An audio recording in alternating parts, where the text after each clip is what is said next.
Loving son Adam here.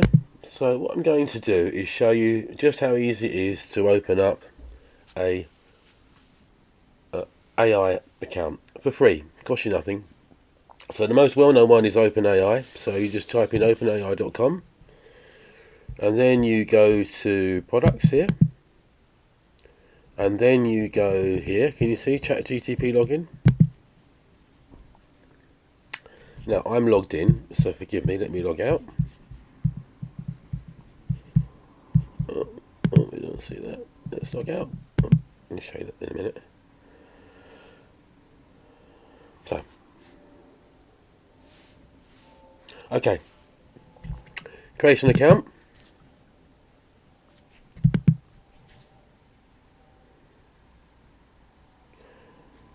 And it's really just like setting up, put your email address in. I've got a few there. Continue login, you get an email sent to your account to verify, all the usual stuff, logging in anywhere. Once you do that, you'll get an account. And then you can begin asking questions. So, I'm not contacting you out of necessary choice, but several things have happened. I've just come off a phone call with legal aid, a triage call, to understand my claim, what I'm doing, what are the merits of it, etc., etc., etc. And the call went entirely as planned. The only thing which did stop me to pause and think was... Oh, it's logged me out. Okay, I'll log back in. Was that a couple of things. I saw Sophie's Choice on the weekend, a bit of a sad film. And I also noticed that Tom Gordon has checked me out on social media, which I guess is a clear indication to me that the jungle drums have been beating and that you've had some sort of discussion with Sally and David, because he hasn't checked me out for months. And not only that, it reminded me that I made a commitment to myself that I wouldn't involve innocents. So I perhaps contacted Sally's daughter, whose name I can't remember, maybe once or twice over the entire period, but nothing recently and nothing extended. However, I have been in communication with Tom, and I have provided him with cast iron evidence, and he has done absolutely nothing. So he'll have a lot of time to reflect on his inaction and where that might lead.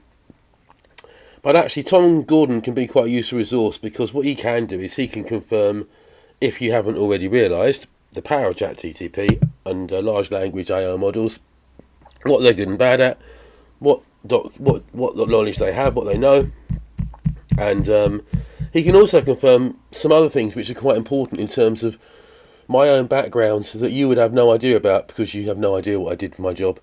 But I spent 5 years working in an area called business intelligence, BI reporting and compliance. That was when you might remember, I looked after HSBC globally and spent many years going to North America. And if you ask through Sally and David, Tom Gordon, what that role is and what it constitutes, he will tell you, should tell you, that although I was only in sales, I was sat next to some very clever people talking a great deal about generating reports, structuring data, big data, all things analytics, all things predictive, understanding pattern matching, understanding that humans are limited to be able to we can conjure in our mind evidence based on some parameters, but not, forgive me about that, but not many. Whereas big data and BI can look for patterns across hundreds of parameters. So that gives me a significant advantage in understanding how to query and question AI. So he'll confirm that for you.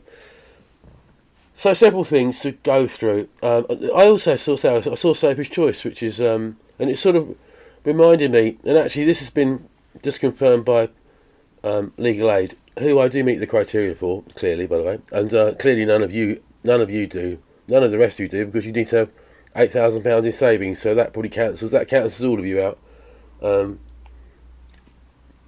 So, now where are we? So But what I need to do is I need to sort of focus my energy on where I'm going to go and what I'm going to do.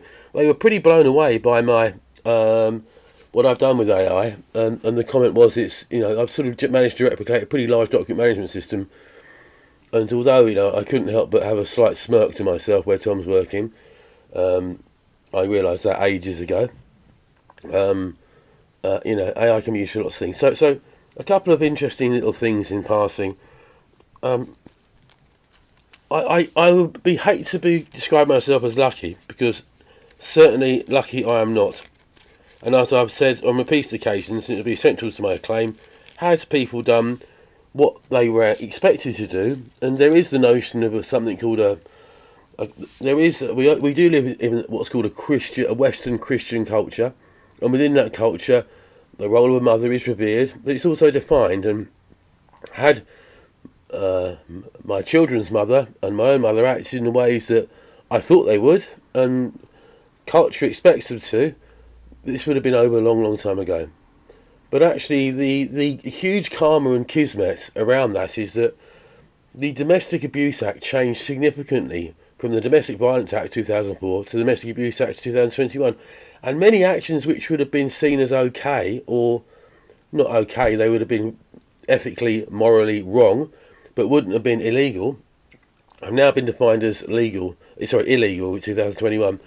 And a great example of that is the behaviour of the Gordons.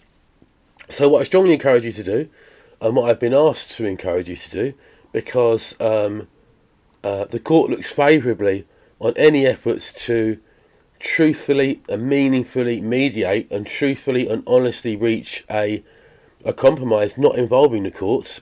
Now, I mean, God knows how many efforts. By that criteria, I must have made hundreds of efforts like that. But it's not too late for you to make an effort back. So I encourage you to look at this. Here's the definition of domestic abuse.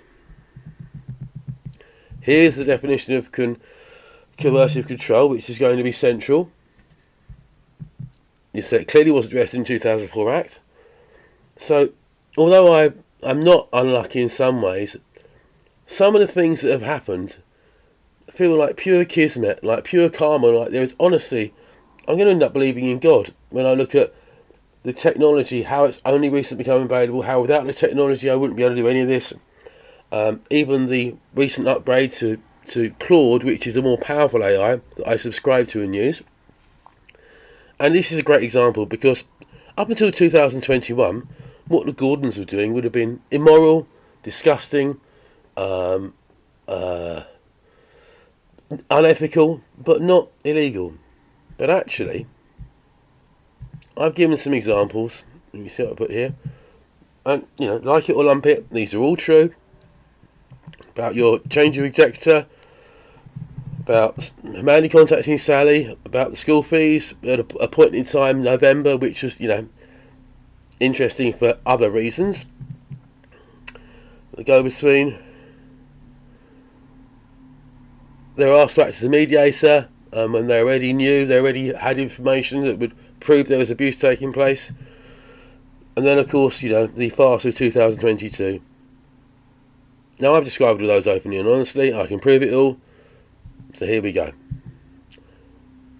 I would like to say poor old Sally and David, but, I think, and I can't believe you still don't get it, they're hiding behind you, letting you take all the flack. Perhaps you're doing that yourself. Almost like it's a free hit for them. Anything they get out of this is good for them. And as I've tried to say to you time and time and time again, anyone that truly loved you and truly cared for you would not want to see you in an ongoing dispute with your children. I mean, it's right there in front of you, Mum. But anyway, we're not going to talk about that. So let's have a look. Go through the bits and pieces. You can dispute this, but now, in the 2004 Act, they would have been classed as bystanders. Here are the key precedents. This is the power of AI, Mother. It's read the whole internet. Can you imagine that? It's read the whole internet. If everything I've said is correct, which is true, does this mean yes? Thank you very much. Thank you very much. Yes, it is. So, unfortunately, nothing you can say or do at this point is going to stop me from pursuing them. Nothing. However, Oh, and absolutely, and yeah, Kismet has the benefit of time abused me, the abused family member, absolutely. So there you are, Kismet, karma. If this hadn't dragged on for so long, if this had been resolved, Sally and David would have been able to get away with what they've been doing, but now they won't. Now, Sophie's choice reminded me of Linda, who I'm not quite as annoyed with, but I'm still pretty bloody annoyed. And you only have to ask her because I've told her to her face the problems I have with her. But of course, she's in Australia, so on the call, I've been sort of encouraged to focus, what I'm going to do. There is a kind of a weird thing about something called conspiracy, which I'm not going to go into now, but that's a different thing. But anyway, you can see now, much different kettle of fish. A lot of difficulties due restrictions, although Australia's actually, as you can imagine, we have very, very close ties to Australia, laws and all that sort of thing. Although, as with most things, their domestic abuse laws are behind, and primarily because the victim isn't in Australia. But just to warn, their domestic laws abuse laws will probably catch up, and they'll be retrospective. So, but what I can do is I can name Linda in all the court paperwork, potentially be interviewed. She goes through a very embarrassing, and rightly so, process where shame. Who wants to be named in court paperwork like this, right? So here you go. So I've asked for a coffin badge. You can see what I've done here. Being completely open and frank with you. Can I be named? Yep. So, but now I'm thinking, what if I just let Linda go? Or what if I did come up with something to let Linda go? And so I'm considering that. So there is a fund I can access through the Ministry of Justice, which, if you insist, I will find. No, I'm not going to find it for you. I can access the hardship fund. Right, so here we go. So why am I doing this now? Because of this reason. Yes, if the courts dealing with domestic abuse claims generally do favour generally attempts for families to resolve disputes, well, good luck you finding some of them. Key principles: encouragement, mediation, effective stop abuse. Conversely, there you go. Excuse me. So I've got a claim going. Well, I've got to put a claim in for. Here's the legal element. Now, something I was warned about, which I laughed at because I thought, this is a problem I do not need to worry about. That in some cases, I could be gifted, and people could get gifted an amount of money, because it's only £8,000, and actually all of a sudden they're not eligible for legal aid. Which so when I stopped laughing and spoke about the likelihood, but just in case you got some, this is so unlikely to apply to you, but just to say, don't bother, because it's already covered. I'm already aware of it. I've made them aware of it. I said that I wouldn't accept anything over the criteria. I would just reject it. And of course, if you loan me the money, that doesn't help. So there you go. So all you got to do is ask it questions, and it just gives you answers. It's really cool. And anyone can get an account. I strongly advise you do. You've seen what I've typed in. You've seen the responses are. I've got funds coming. So my mediation will be, let's make this smaller. I'm prepared to remove Linda from everything completely. You have my word. You can use this recording. I'll put it in writing. Linda will completely be removed from all possible ongoing actions. But that's on the basis that on your side that you start acting like this loving mum and loan me some money for a few weeks. You don't have to do anything. This is not a threat. I'm not demanding you do. This is an act of pure mediation, quid pro quo. So I'm just giving you Sophie's choice, haven't I? I guess. So what would you do, mum? Let me know.